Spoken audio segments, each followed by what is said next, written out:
do LAC Concursos, estamos aqui novamente, professor Marcelo com vocês, para dar sequência à turma da PM de São Paulo, dar sequência àquela nossa aula de atualidades.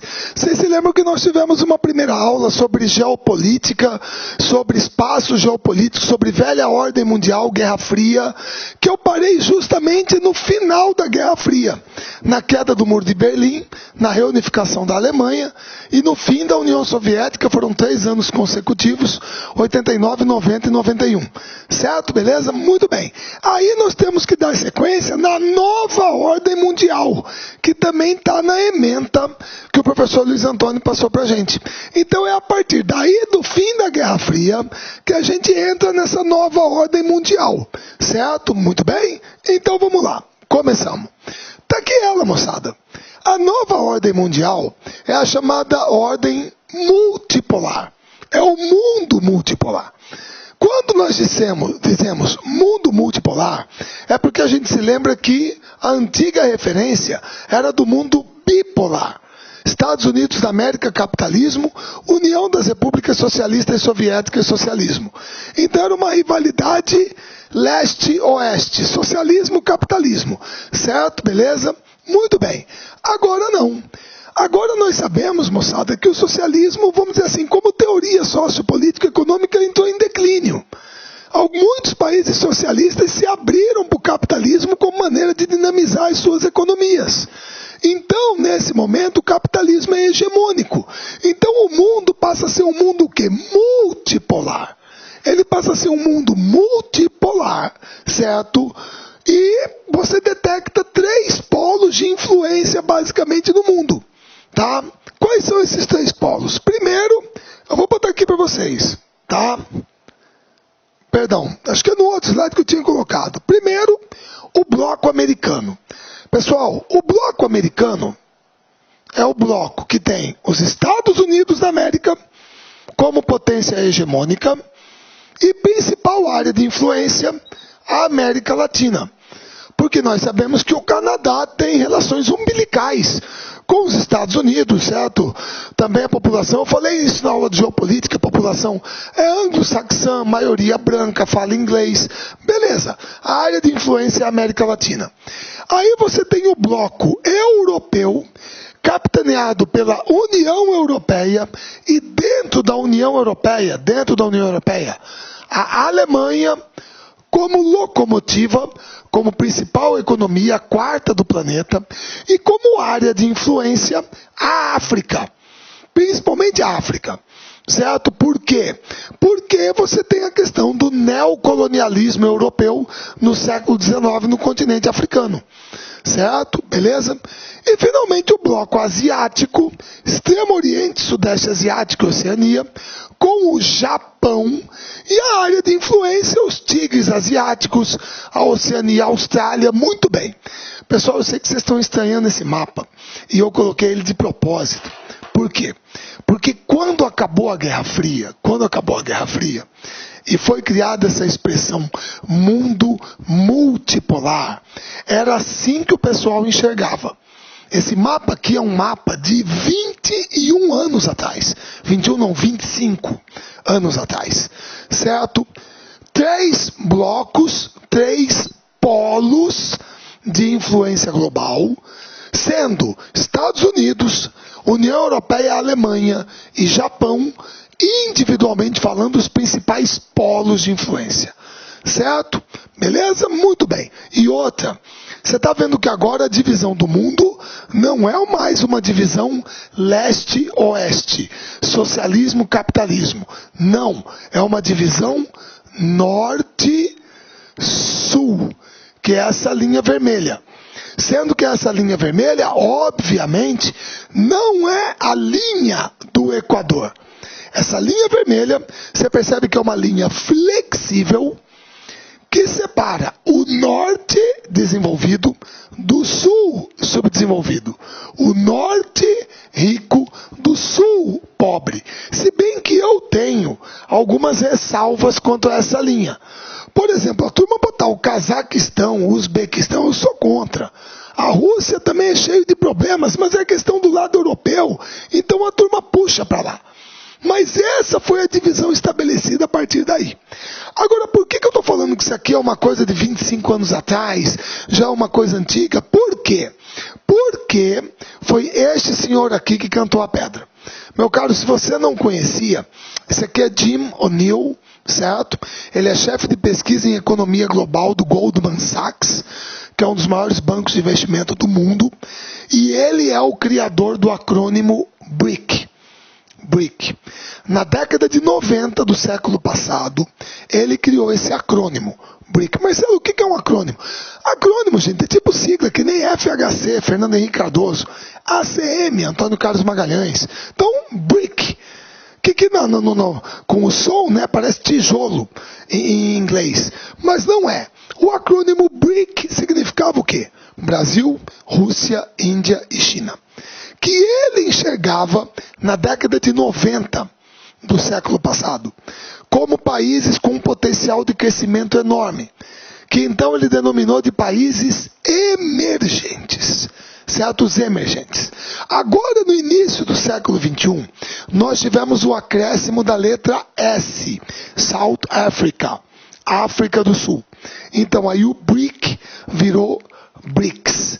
Se você pesquisar agora, a nova aposta dele é o MINT, que em inglês quer dizer menta, certo? Mas que não tem nada de menta. Tá? A nova aposta dele para os próximos anos, países que podem ter um crescimento muito acelerado são México, Indonésia, Nigéria e Turquia. Então ele teve essa visão lá na década de 90. E no que isso resultou? Pessoal, tá aqui quem é quem no bloco dos BRICS: população, PIB, PIB per capita, inflação, desemprego, IDH. Certo? Quem é quem nesse grupo? É por isso que o mundo mudou. Perceba como que agora o nosso amigo já põe uma bolinha aqui na China, que antes não existia. É claro que essa bolinha ainda não está no Brasil, certo? É claro, nós nem na Índia, e nem na Rússia, e nem na África do Sul. Mas vocês sabem que nós somos considerados países emergentes e adquirimos uma importância maior no cenário global. Os BRICS hoje já são responsáveis quase por 30% do PIB global. Certo? Se você somar os BRICS, dá mais ou menos, talvez 50% da população, um pouco menos. Certo? Representa um grande percentual do comércio externo, principalmente a China. Então, esses países adquiriram muito peso nos últimos anos. Então, aquele mundo multipolar que a gente viu do primeiro mapa, isso aqui foi uma coisa para um primeiro momento, logo que a União Soviética acabou. E ninguém enxergava a China, a Índia, o Brasil, Rússia, África do Sul como potências emergentes. Hoje, esse multipolarismo, ele mudou. Ele mudou, certo? Porque você tem novos países que estão emergindo, estão tendo uma proeminência regional maior, e no caso da China mesmo, uma proeminência global muito mais acentuada. Então a ordem multipolar, ela ainda é vigente.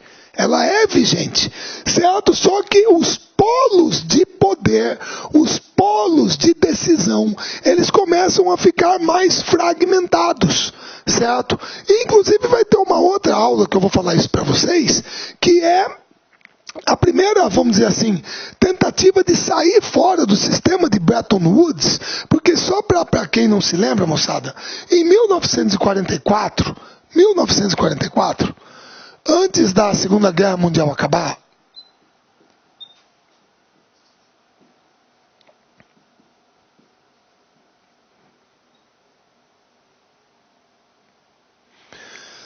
a turma sabia que ia ganhar a guerra, certo? A turma já sabia que a guerra estava praticamente ganha, tanto na Europa como no Pacífico. Então os países aliados, principalmente os países do bloco capitalista, majoritariamente, resolveram se reunir nessa localidade do estado de New Hampshire, nos Estados Unidos, no Mount Washington Hotel, certo? Bretton Woods, para discutir o futuro do sistema capitalista. Então, a partir daqui, é que foi criado o padrão ouro-dólar. Pela primeira vez na história, se admitia a conversibilidade do ouro em uma moeda, que a partir daí aí que o dólar passa a ser dotado como moeda referência no sistema, o que dá uma vantagem brutal para os Estados Unidos, que é o país que emite a moeda. Certo? Beleza? Tudo bem, é claro que esse sistema já foi abandonado. Hoje é livre cambismo, mas o dólar continua sendo a moeda referência do sistema. Foi criado também o Fundo Monetário Internacional, justamente para socorrer países em dificuldades com o seu balanço de pagamentos, para resolver problemas de caixa, e foi criado o Banco Internacional para a Reconstrução e Desenvolvimento, que nós conhecemos hoje como Banco Mundial. É o Banco Mundial. Que aí é emprestar dinheiro para financiamentos, para projetos, para obras, você entendeu? Aí é para reconstruir quem foi destruído pela guerra e desenvolver quem é subdesenvolvido. Muito bem, esse sistema, e aí não saiu daqui, vem em 1947, o GATT, que é o General Agreement of Tariffs and Trade, Acordo Geral de Tarifas e Comércio, que em 1995 passa a ser conhecido, depois que foi fechada a rodada Uruguai de negociações do GATT, passa a ser conhecido como OMC, Organização Mundial do Comércio, que hoje é dirigida pelo embaixador brasileiro Roberto Azevedo, pelo diplomata Roberto Azevedo. Certo, embaixador? Muito bem. Pessoal, como vocês sabem muito bem, o FMI, a partir de 2010, mudou o critério. Certo? Agora aí vai adotar a questão do mérito. Mudou. Mas até ali, 2010, teve uma reunião do G20, o FMI sempre era dirigido por um europeu e o Banco Mundial por um americano. Certo? A partir de agora mudou. Mas continua sendo. É a Christine Lagarde e aqui é Jim Yong Park. Uma coisa assim. É um sul-coreano naturalizado americano que substituiu o Robert Zoellick, que era o último presidente. Então, agora poderão ser eleitos pessoas de outros países, tá? Esse sistema, que é o pilar do sistema financeiro internacional, certo? Vem desde 1944. Agora,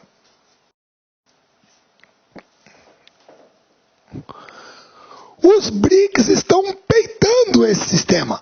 Não peitando, mas criando uma alternativa. Qual é? Bom, primeiro,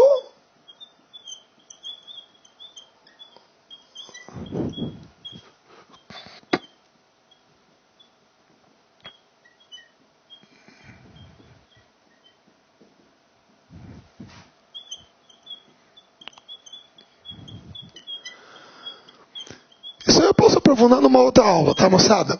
O acordo de contingência de reservas dos BRICS, que é alguma coisa em torno de 100 bilhões de dólares, será a alternativa ao FMI. Os BRICS criarão, já está aprovado, foi aprovado aqui no Senado, um acordo de contingência que vai ser uma alternativa ao FMI. Quer dizer, países que tiverem dificuldades na sua balança de pagamentos, problemas de caixa, não precisarão mais recorrer a só ao FMI. Agora eles terão a alternativa de recorrer aos BRICS. Certo? E provavelmente a gente vai adotar critérios muito mais flexíveis ou maleáveis para a concessão de empréstimos. Porque você sabe que no FMI, olha só o caso da Grécia, da Espanha, Portugal. No FMI, para você receber a ajuda dele, você tem que assinar um acordo com ele onde ele impõe condições. Você perde autonomia na sua política econômica. Eu sou de uma geração que cansou de ver pichado aqui em muros no Brasil, fora FMI, que é mais ou menos, o que está acontecendo agora,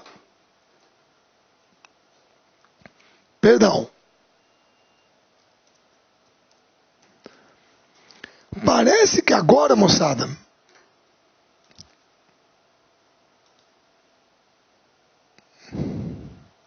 é FMI fora de Portugal. Parece que os portugueses não estão gostando muito da receita que o FMI impõe para tirar o país da crise. Coisa que nós experimentamos há 30, 20 anos atrás. No governo Fernando Henrique nós fomos 3 vezes ao FMI. Com Sarney também nós fomos. Certo? No regime militar nós fomos. Lá no Juscelino nós já tínhamos ido. Certo? Nós pagamos a nossa dívida com o FMI e na crise de 2008, 2010, emprestamos 10 bilhões de dólares para o FMI. Então hoje é o FMI que nos deve. Por isso que você não vê nenhuma missão do FMI metendo bedelho na economia brasileira. Hoje eles estão metendo bedelho lá. E parece que os portugueses não estão gostando muito.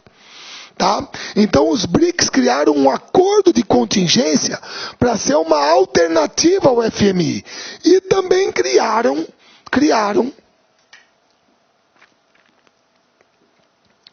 o NDB, que é o New Development Bank, Novo Banco de Desenvolvimento, que é uma alternativa ao Banco Mundial. Então agora países que quiserem efetuar empréstimos para projetos de infraestrutura, investimentos, obras, etc., ele não precisa ir só no Banco Mundial. Não, ele pode pegar no Banco dos BRICS. Certo? Então, como você está vendo, está sendo criada uma alternativa a esse sistema hegemônico que vinha desde a Conferência de Bretton Woods em 1944. Então, isso também reforça esse sentido de multipolaridade do mundo atual. Certo? Então, hoje, essa nova ordem é multipolar. Beleza, sem problema. Agora, a geopolítica mudou. Nós temos um mundo multipolar, certo? Os conflitos capitalismo e socialismo cessaram. Então, o que nós vimos proliferar nos últimos tempos? Principalmente conflitos étnicos, religiosos, como a questão da Iugoslávia, teve a guerra da Bósnia, a guerra de Kosovo, a questão da Chechênia e do Daguestão na Rússia, da Ossétia do Sul e da Abcásia, entre Geórgia e Rússia, agora da Crimeia e da parte oriental da Ucrânia, entre Rússia e Ucrânia, Hutus e Tutsis em Ruanda, o Boko Haram na Nigéria, o Al-Shabaab no Quênia e na Somália. São conflitos étnicos, conflitos religiosos. E isso é o que está pegando hoje. Só que apareceu isso aqui também. Isso aqui é uma visão geopolítica que vem agora do começo do século XXI, que é a questão da guerra ao terror. Eu acho que vocês se lembram de uma aula passada, da aula passada, que eu falei para vocês quando os soviéticos invadiram o Afeganistão, que eu mostrei para vocês que Osama Bin Laden era amigo. Osama Bin Laden era amigo. Certo? Ele era amigo dos Estados Unidos. Ele recebeu dinheiro, treinamento no Afeganistão para lutar contra os soviéticos. Certo? Beleza? Ali ele era amigo. O que fez com que Osama Bin Laden se tornasse inimigo dos Estados Unidos? Pessoal, é que durante a Guerra do Golfo de 1991, quando Saddam Hussein invadiu o Kuwait, a ONU autorizou a formação de uma coalizão de países para ir lá e expulsar ele do Kuwait. Essa coalizão foi liderada pelos Estados Unidos da América. Como você está vendo, esse aqui é o mapa que mostra como foi organizada o que foi chamado na época de Desert Storm, Operação Tempestade no Deserto. Perceba que você tinha França, Reino Unido e Estados Unidos da América, as outras tropas, envolvidas nisso. Países como Itália e Alemanha também mandaram aviões para fazer parte dessa coalizão. Está aqui o Kuwait, o país que tinha que ser libertado do Iraque. Está aqui o Iraque. Onde estão essas bases onde as forças armadas britânicas, francesas, americanas estão estacionadas para invadir o Iraque? Arábia Saudita. Isso aqui é a Arábia Saudita. Pessoal, você pode achar besteira, mas o Osama Bin Laden não aceitava isso. Osama Bin Laden pertence... Pessoal, por favor, vamos perder um pouco aquela ideia de que o xiita é o radical. Todo mundo fala assim, cara é xiita. Não é assim. Pessoal, veja bem. Osama Bin Laden era sunita. Saddam Hussein era sunita. Muammar Gaddafi era sunita. Certo? E muita gente considerava esses caras radicais. Osama Bin Laden terrorista. A monarquia saudita pertence a um ramo dos sunitas conhecido como wahhabitas. Eles são fundamentalistas, eles são ortodoxos. Tá? Pra você ter uma ideia, ninguém questiona isso. Um jornalista do Estadão, o Guga Chakra, perdão, ele... Ô Marcelo, você estava lá, né, burro? Ele questionou um pouco isso.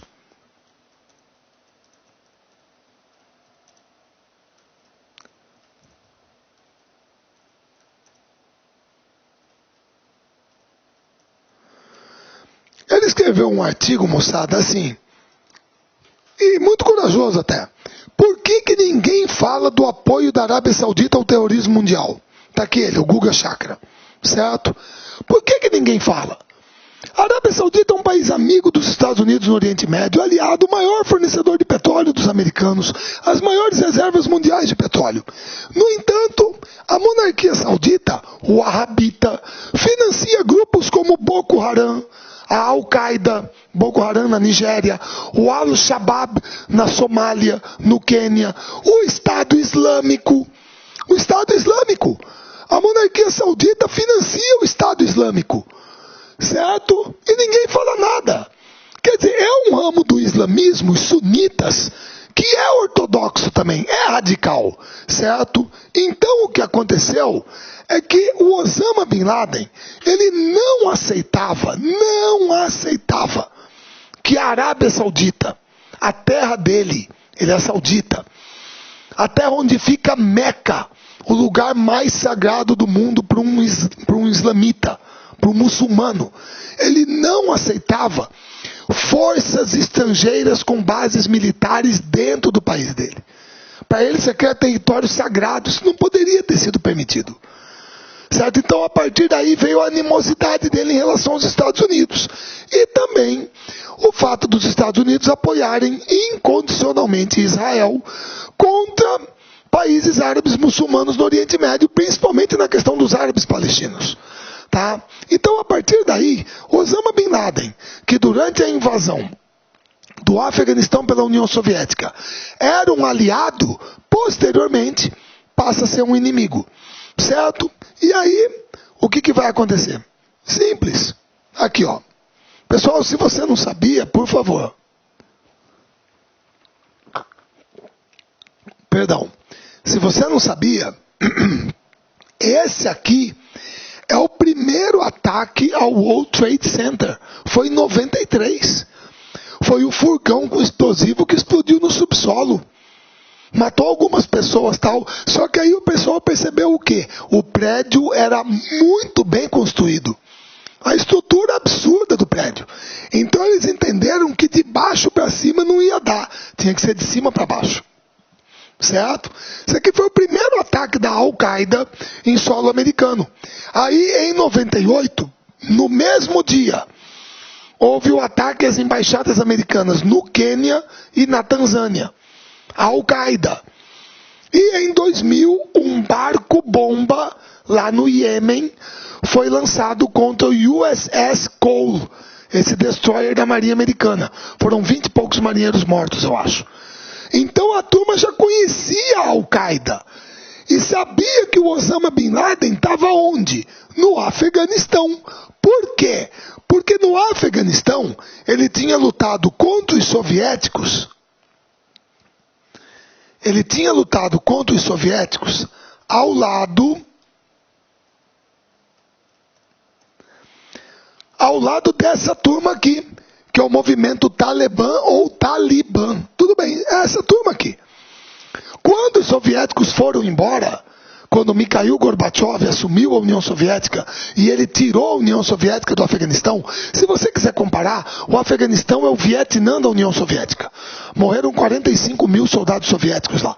Quando os soviéticos saíram, essa turma assumiu o poder no Afeganistão e tornou o Afeganistão uma república fundamentalista islâmica, que nem o Irã. A religião é a lei. E o Osama Bin Laden era amigo dessa turma. Então aí o Osama Bin Laden vai chegar para essa moçada aqui e vai falar assim: pessoal, vocês lembram que eu lutei contra vocês para tirar os soviéticos daqui do Afeganistão? Os caras, claro, Osama, estamos sabendo, beleza, o que você manda? Pois é, eu estou criando uma organização minha chamada A Base, Al-Qaeda. Eu queria saber se eu podia botar um campo de treinamentos aqui no Afeganistão. O que os caras falam? Não, pode botar aí.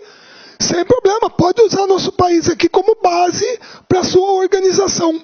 Beleza, a Al-Qaeda foi para lá. Então, aqui, você tem os primeiros ataques da Al-Qaeda contra alvos americanos, certo? Até chegar no 11 de setembro. Até chegar no 11 de setembro, que são os ataques ao World Trade Center e ao Pentágono. Pessoal, a questão do Pentágono, eu não vou discutir. Porque aí nós vamos entrar, deixa eu até ver se eu coloquei, não coloquei. Nós vamos entrar na teoria da conspiração, tá? Porque é o seguinte, todo mundo se lembra. No dia 11 de setembro de 2001, 4 aviões foram sequestrados. 4 aviões foram sequestrados. Tá? Beleza? Muito bem. 2 bateram nas Torres Gêmeas. Segundo o que todo mundo fala, tá aqui, tem até imagem, bateu. 2 bateram. Certo? Muito bem. 1, fizeram até filme sobre ele, a Força Aérea Americana derrubou no estado da Pensilvânia, para evitar que, certo, caísse em outro lugar, fosse arremessado para outro canto. Beleza. Sobrou um avião. Um avião é o que bateu no Pentágono. Pessoal, veja bem. A turma quer que você acredite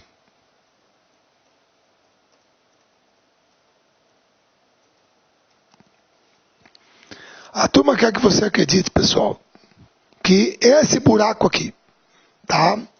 Esse buraco aqui. Esse buraco foi o buraco feito pelo avião que bateu no Pentágono. É esse buraco aí. Mas qual é o problema? Meu caro, presta bem atenção, que nem o nosso amigo colocou aqui. Um 757, que é o avião que bateu no Pentágono, tá? Um 757. Se ele batesse no Pentágono, desculpa, eu perco um pouco, perdão, tá? Se o avião batesse no Pentágono, seria isso aqui. Isso aqui. Olha o tamanho dele. Olha o tamanho dele. Como que o avião bateu no Pentágono e onde as asas bateram está intacto? Como que não tem pedaços, peças do avião aqui para fora? Não tem. Não tem. Certo? Nada. Mas a turma quer que acredite que foi um avião que bateu no Pentágono. Como você olha aqui, presta bem atenção. Onde está ou onde estão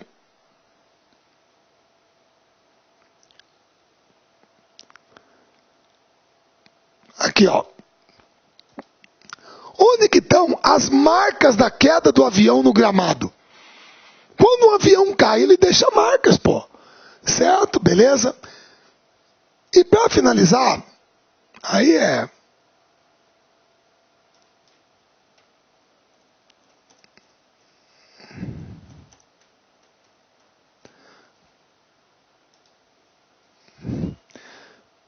Moçada, a turma quer que você acredite, presta bem atenção, está aqui a câmera de segurança.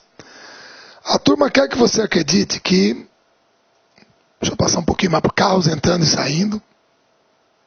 Mais para cá. Olha só, presta bem atenção no vídeo. Olha lá, aquilo lá, pum! Isso foi um avião. Foi um avião batendo. Certo? Beleza? Então, se você voltar aqui, presta bem atenção. Olha lá. Aquele objeto branco ali, ó. Esse objeto branco aqui, ó. Esse branquinho aqui na tela, onde está o cursor. Isso aqui vai bater. Isso aqui é um Boeing 757. Se chocando contra o Pentágono. Pum! Bateu. Pessoal, aí é a teoria da conspiração. Se isso aí não é um avião, e se o que bateu no Pentágono não foi um avião, onde que está o quarto avião com os passageiros? É que nem você começar a perguntar, quem matou Kennedy? O que tem na área 51? Quem matou Jimmy Hoffa? Você entendeu? Aquelas teorias da conspiração que tem. Mas, guerra ao terror. Doutrina Bush. Doutrina Bush é a nova visão geopolítica. Os Estados Unidos foram atacados em seu território. Morreu mais gente aqui do que no ataque japonês a Pearl Harbor em 7 de dezembro de 41. Certo? Foram mais de 2.500 pessoas, eu acho. E os americanos foram atacados em casa. Então isso aqui vai justificar a nova visão geopolítica. Guerra ao terror. Guerra ao terror. E aí, a doutrina Bush, que é a nova visão geopolítica, guerra ao terror, dentro do mundo multipolar, eixo do mal. Nós vamos eleger países que são países do eixo do mal. Países que apoiam ou dão abrigo ao terrorismo. Cuba já tinha sido incluída lá no governo Reagan. Com todo respeito, moçada, o que eu já vi Cuba apoiar o terrorismo no mundo? Mas tudo bem. Líbia, aqui tinha Muammar Gaddafi. A Síria, o Iraque, o Irã, a Coreia do Norte, do ditador gordinho que tem a bomba atômica, o pai dele que estourou, o Kim Jong-un, né? E está faltando aqui o Afeganistão. Esses são os países do eixo do mal. São países que apoiam o terrorismo, dão suporte ao terrorismo, certo? Beleza? Muito bem, então é necessário combatê-los. Primeiro, invadindo o Afeganistão. A Al-Qaeda está no Afeganistão, nós temos que invadir o Afeganistão para tentar pegar o Osama Bin Laden. Certo? Ele está lá. Então vamos invadir. Certo? Os americanos invadem o Afeganistão em 2001. Certo? A guerrilha talibã é combatida pelos americanos. Os americanos tiram o Talibã do poder. Esse caso aqui do Buda, isso aqui é só para reforçar o fundamentalismo dessa turma. Esse Buda aqui, moçada, era uma escultura histórica, trocentos anos. Você está vendo que é escavado na montanha, na pedra, tá? Sei lá, isso aqui deve ter uns 30, 50 metros de altura, beleza? Isso aqui foi o que sobrou dele. A turma do Talibã foi lá, mas meteu bala no Buda. Dentro do Afeganistão, só lá. Os caras são fundamentalistas. Fundamentalistas. Não adianta apelo de arqueólogo, monumento histórico negativo. Bala no Buda. Certo? Reduzir o Buda a pó. Os americanos tiraram essa turma do poder e hoje eles são o movimento guerrilheiro que luta contra os Estados Unidos. Estados Unidos não. As tropas da OTAN, majoritariamente americanas, que estão dentro do Afeganistão. É bom você lembrar isso. A invasão do Afeganistão pelos Estados Unidos foi autorizada pela ONU. E a OTAN, Organização do Tratado do Atlântico Norte, enviou tropas para lá, a maioria americanas. Mas tem soldados ingleses, dinamarqueses, alemães, no Afeganistão tem. Certo? O Talibã saiu e a turma colocou no poder Hamid Karzai. Certo? Agora, quem é Hamid Karzai? Pessoal, se você vai buscar na bibliografia dele, Hamid Karzai, certo?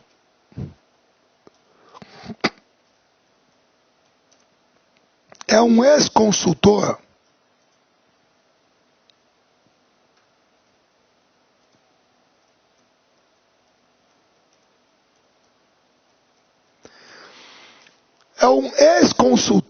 da Unocal. A Unocal é a United Oil of California. É uma empresa petrolífera americana. Union Oil Company of California, perdão. Certo? Ele é ex-consultor da Unocal, uma empresa petrolífera americana. Foi o cara que os americanos escolheram para colocar na presidência do Afeganistão. Certo? Beleza? Tudo bem? Moçada, uma das primeiras coisas que ele fez no poder, no Afeganistão, foi assinar um acordo que permitia a construção do gasoduto do Mar Cáspio até o Paquistão para escoar o gás natural daqui até o Oceano Índico. Beleza. Tá aqui, ó, pipeline. Gas pipeline. Tá em construção, foi construído e atravessa hoje o Afeganistão até o Oceano Índico. Foi uma das primeiras coisas que ele fez. E hoje, o Afeganistão, por muitas pessoas, é um país que ainda tem movimento insurgente lá dentro. É um país conhecido como um narco-estado. O que é um narco-estado? É um país que depende brutalmente, por exemplo, da produção da papoula, que é de onde se tira o ópio, da onde também se pode fazer a heroína. É uma das principais fontes de receita do país. Então o narcotráfico está infiltrado em várias instâncias do Estado afegão, que é uma coisa que a turma também fala do México com os cartéis da droga. Certo? O cartel de Tijuana, o cartel do Golfo, o Los Zetas, tá ok? Beleza? E vamos ser franco. Moçada, aqui não, né? Vocês estão vendo que os caras aqui estão urinando em cima dos caras mortos aqui. Beleza? Tudo bem? E, porra, Cara, ser humano não é bicho, pô. Ser humano não é bicho. O guri aqui foi baleado nas costas, pô. Certo? E aí você vai lá e tira uma foto rindo com o cara. Porra, o que é isso?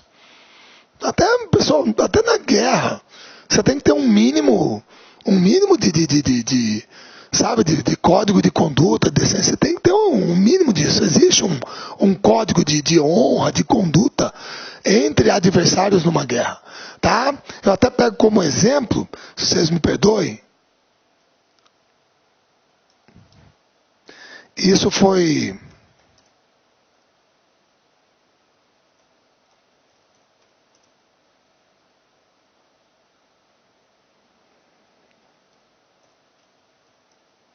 Na Segunda Guerra Mundial,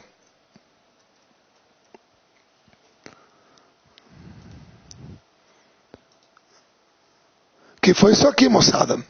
Essa imagem aqui é complicada, aqui, ó. Funeral com honras militares para um piloto japonês, um tenente da aviação japonesa. Aqui, ó. O caixão dele tá lá embaixo. O cara é japonês. O cara atacou Pearl Harbor, provavelmente metralhou para ter matado americanos, mas o avião dele foi derrubado e ele morreu. Os americanos acharam o avião e o corpo, botaram num caixão, enterraram, e tá todo mundo aqui, doutor. Perfiladinho. Ou seja, até na guerra, você tem um código de conduta entre militares. Os caras sabem o que estão fazendo ali. O cara sabe que o cara tinha que ir, era a missão dele, era uma ordem. Você cumpre ordens, certo? Agora, é muito diferente desse tipo de conduta. Ou desse aqui. Aí como que você quer que a opinião pública enxergue isso aqui bem? E os americanos aprenderam muito bem isso depois da guerra do Vietnã. Por isso que você não pode deixar, e eles não deixam, bater foto de tudo e tal. Porque eles sabem que a opinião pública, ela pode... Um país rachado não vai a lugar nenhum. Certo? Então numa guerra você tem que procurar mobilizar todo mundo a favor. E como diria o nosso querido amigo Churchill, né? A primeira vítima de uma guerra é a verdade, doutor. Bismarck também falava, nunca se mente tanto quanto antes de uma eleição, depois de uma pescaria ou caçada e durante uma guerra. A turma mente, paca. Beleza? Tudo bem? Então no Afeganistão, os americanos estão lá até hoje. A coisa não está resolvida. E tem o movimento insurgente talibã. Aí tem a segunda, que é o Iraque. Pessoal, aqui foi diferente. Em 2003, os Estados Unidos invadiram o Iraque. Qual foi o argumento? O Iraque possui armas de destruição em massa. Armas químicas. Certo? Muito bem. Pessoal, o Iraque possui armas de destruição em massa, armas químicas. Gente, a maioria dos países do planeta não comprou essa ideia. Não era possível. Depois da Guerra do Golfo, que eu mostrei para vocês lá em 91, quando Saddam Hussein invadiu o Kuwait, foi a Operação Tempestade no Deserto, as Nações Unidas impuseram ao Iraque um programa conhecido petróleo por alimento, ou petróleo por comida. Todo o dinheiro da venda de petróleo do Iraque só podia ser usado para comprar comida. E esse dinheiro não passava na mão do Saddam Hussein. Todo o dinheiro que vinha da venda de petróleo do Iraque para o mercado externo ia para um fundo gerido pela ONU que só podia ser usado para comprar comida. Então a turma se questionava, se o cara não põe a mão no dinheiro do petróleo, da onde que ele vai tirar dinheiro para ter bomba atômica, um programa nuclear? Da onde? Arma química, não tem como. Então, quando os Estados Unidos da América pediram autorização da ONU para invadir o Iraque com essa alegação, a ONU, a maioria dos países da ONU, votou contra. Votou contra. Até porque, pessoal, a apresentação do secretário de Estado, Colin Powell, na ONU, foi uma coisa patética. Ele levou esse frasquinho aqui, ó, lá, diz que para simular como que era antrax.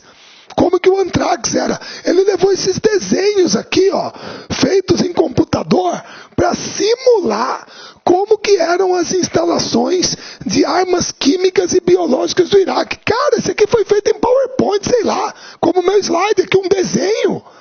Isso aqui não vai convencer ninguém. Por isso que a maioria dos países não aprovou. Agora, todo mundo sabe que os Estados Unidos invadiram do mesmo jeito. Justificativa, guerra ao terror. Os Estados Unidos e um grupo de países que apoiaram essas invasões. Reino Unido, certo? E outros. Tudo bem? Então aqui não houve aprovação da ONU. Mas a justificativa é guerra ao terror. Certo? Aí, ó. Tudo desenho de computador. Foi isso aqui que foi apresentado para a ONU como evidência que o Saddam Hussein teria armas de destruição em massa. Certo? E algumas fotos lá que não mostravam nada, só prédios, caminhões, e você era obrigado a acreditar. E você sabe que os americanos saíram de lá em 2011, não acharam uma arma de destruição em massa, uma arma química, parece que a coisa foi só mesmo pelo petróleo, não compensou, e agora no lugar, o que os americanos viram surgir? Qual foi a grande herança que eles deixaram? O Estado Islâmico. Que a gente vai até poder falar numa próxima aula, se tiver, sobre atualidades. O Estado Islâmico está lá. Talvez o primeiro Estado notoriamente terrorista que a gente tem organizado no mundo. Então essa geopolítica da guerra ao terror, certo? Ela é um fracasso de uma certa maneira. Só acirrou os problemas do Oriente Médio. Tá ok? Beleza? Aí, você tem também agora a geopolítica da água. Pessoal, isso aqui é uma coisa séria, por favor, eu não estou até nem querendo, não é brincadeira. A turma aí em São Paulo que passou por uma crise hídrica séria, né? Quem não é de São Paulo sabe, uma crise hídrica séria, mas é claro que envolveu um fator climático, uma anomalia climática, uma seca mais prolongada, mas também tem falta de investimento. Mas o Brasil tem água em abundância, isso é um fato. 1/5 da água doce em rios e lagos no mundo está aqui no Brasil. Beleza, muito bem. Agora, existem locais do planeta, moçada, em que a água é escassa.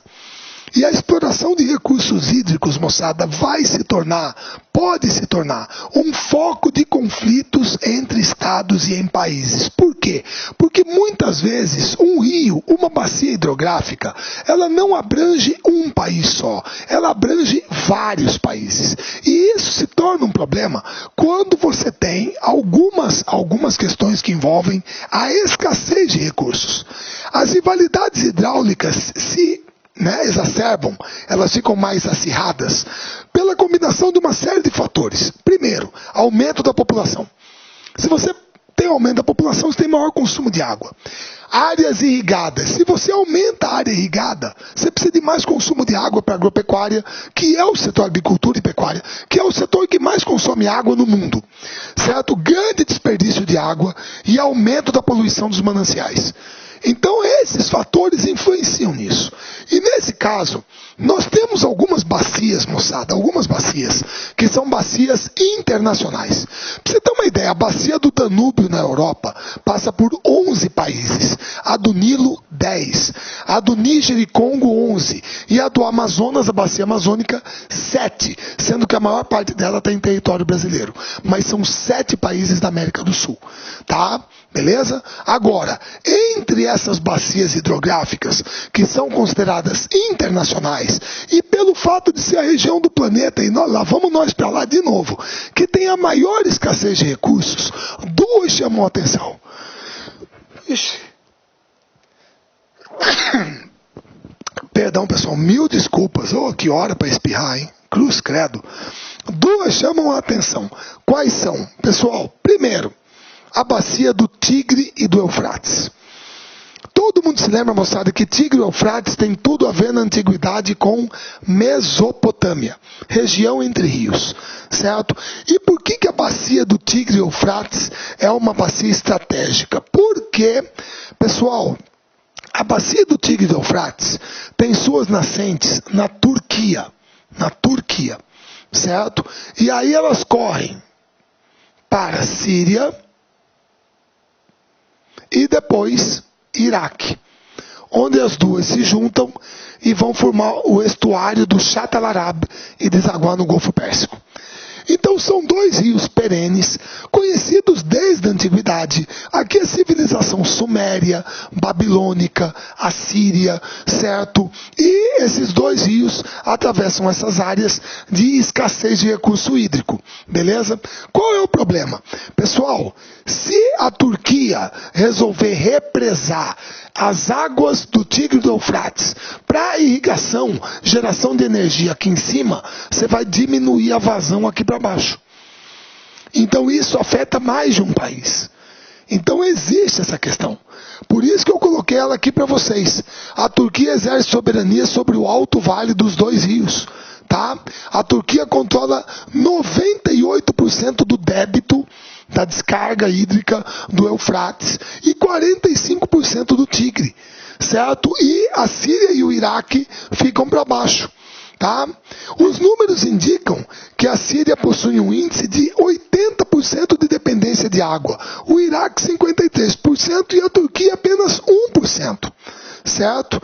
Em relação ao uso da água no setor agrícola, a Síria fica com 95%, o Iraque com 92% e a Turquia com 70%. Beleza?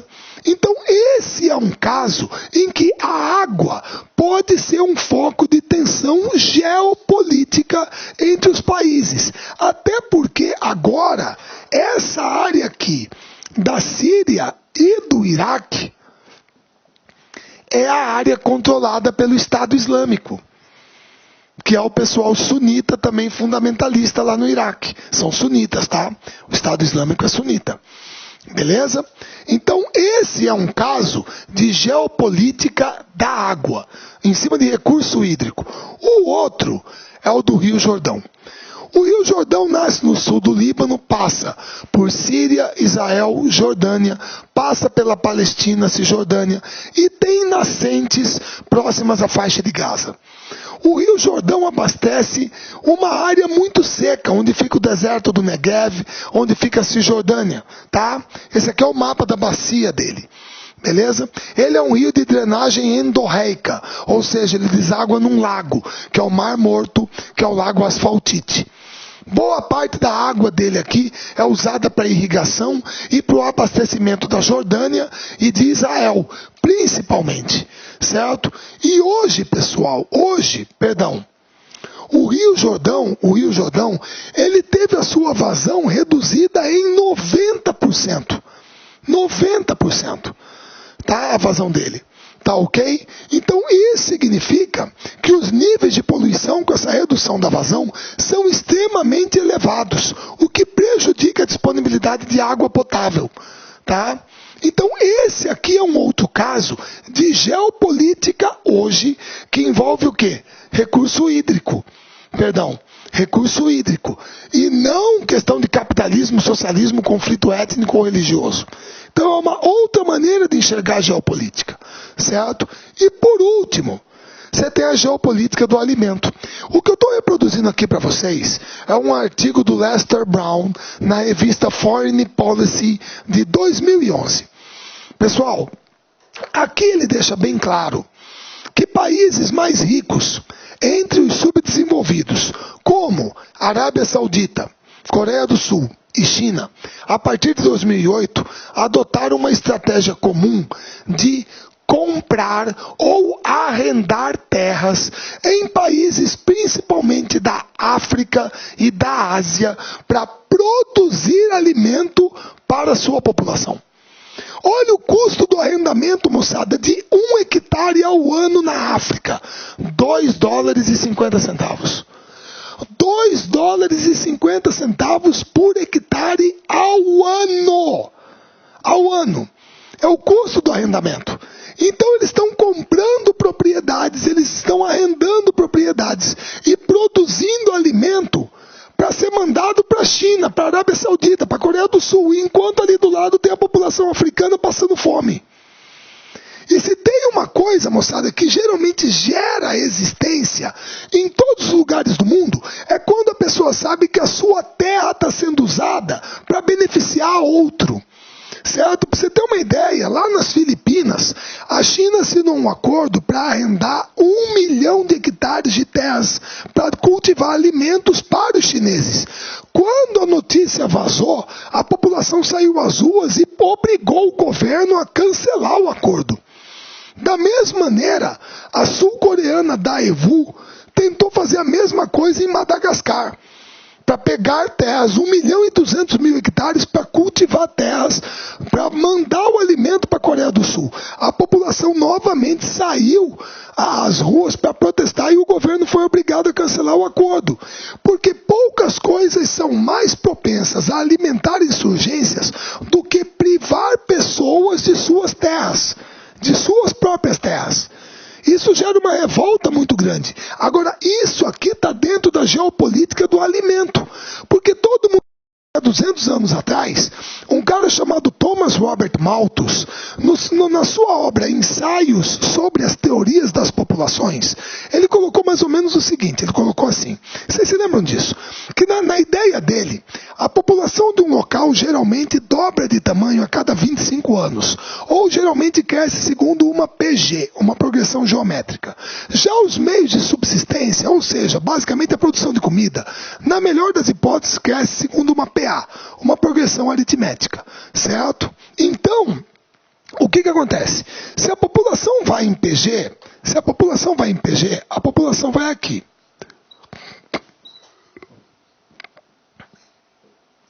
Se a comida vai em PA, a comida vai aqui.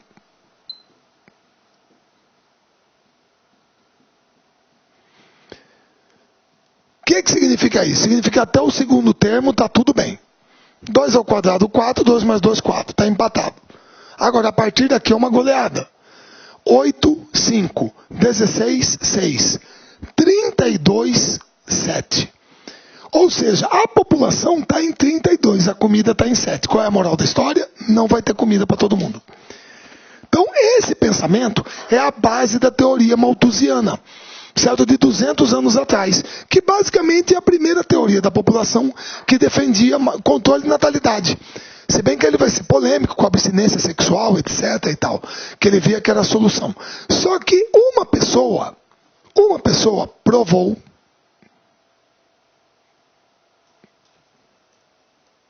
que ele estava errado. Pessoal, esse aqui é o Norman Borlaug. Norman Borlaug era agrônomo, certo? Nasceu em Iowa, nos Estados Unidos, se graduou na Universidade de Minnesota. Esse cara aqui é o pai da chamada Revolução Verde.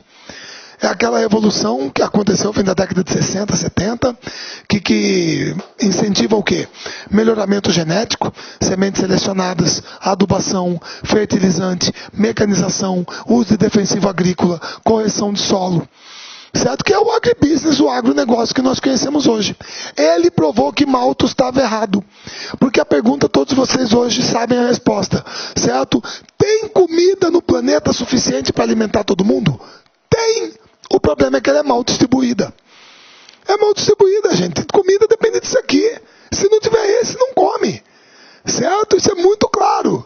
Então é por isso que determinados países têm essa necessidade brutal de possuir área agricultável porque não tem em seu território para dar de alimento, para dar o alimento, dar de comer à sua população. E geralmente eles vão fazer isso, vão conseguir comprar, arrendar essas terras nos países subdesenvolvidos.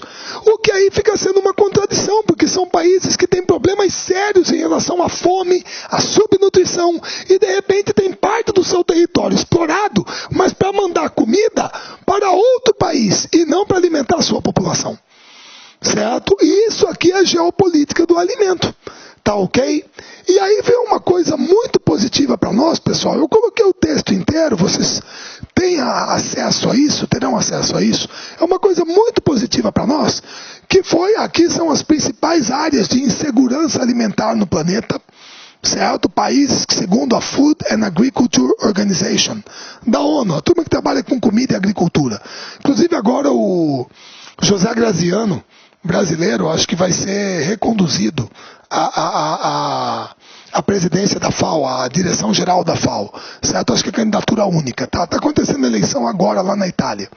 Aqui você está vendo os países que têm uma situação grave de crise alimentar. Aqui, ó, África, China, países do Oriente Médio, beleza? Brasil não. E aí você tem uma notícia muito legal pra gente, mas muito legal, muito positiva, que foi a ONU tirar o Brasil do mapa mundial da fome.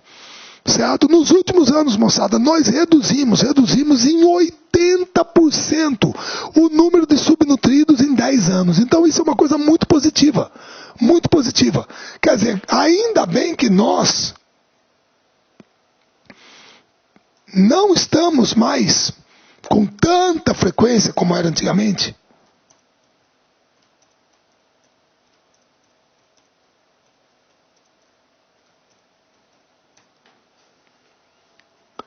Que era isso aqui, moçada.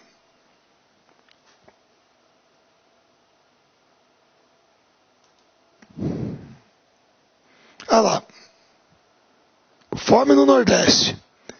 Ainda bem que eu não tenho de comer calango. Calango, aquele lagarto, né? Aí, ó. É isso aqui, pessoal. Certo? Então, quando a gente olha uma notícia dessa, pô, pelo amor de Deus, melhorou. Melhorou. E olha que nós ainda temos uma disponibilidade enorme de terras agricultáveis que não estão produzindo. Temos, e outras que ainda não foram exploradas. Então, dentro dessa geopolítica do alimento, a nossa situação é extremamente vantajosa. Nós temos que tirar proveito dela. Porque o clima é bom, o solo pode ser aproveitado para atividade agrícola, pecuária e produzir alimento para o mercado interno. Certo? Beleza? Moçada, tranquilos, procurei abordar essas várias visões da geopolítica a partir do mundo multipolar, a guerra ao terror, a geopolítica da água, a geopolítica do alimento, certo? Essa multipolaridade que existe hoje, pós-Guerra Fria, que é o que caracteriza o cenário internacional no presente momento. Tá ok? Aí o próximo tópico que eu tenho que pegar para vocês, para emendar, para cumprir a primeira emenda que eu recebi do professor Luiz, é a parte de globalização, que a gente vai abordar numa próxima aula. Tá ok? Pessoal, vou encontrá-los aqui, um grande abraço a todos e até a próxima.